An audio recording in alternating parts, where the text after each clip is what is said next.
Indonesia will have possession after this. Look at that comeback that they have made. They're down by 14. We were cruising with 4 minutes to go. And we have stopped scoring.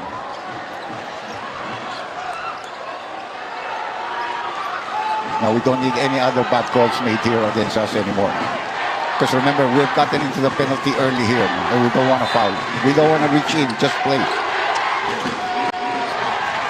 Chaviano receiving. They're thinking three here. But they drive. They kick out. They're boxed in. Yagne lost it. Lost it. Shot that way. Violation. Yun. Pinapafoul na ng coach nila kasi hindi nakatira. Ang ganda depensa ni Masan. Hindi siya kumagat sa fake. Tumay-fake si Dagne pero hindi siya kumagat. Jagne. At si Jagne, ilalabas niya talaga. Hindi niya ilalabas yun. Drive niya. Need a good inbound here. Good screening without offensive foul. Natanda mo si Ter, pinatawagan ng offensive foul kaya nawala yung possession. Umawak siya eh. Sa possession natin eh. This is using your head as they say. Palagay ito decoy si Ter din. There's Bolit.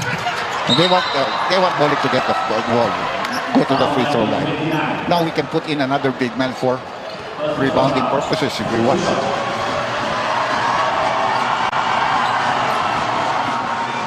70-68, 7.3 seconds before we end this game.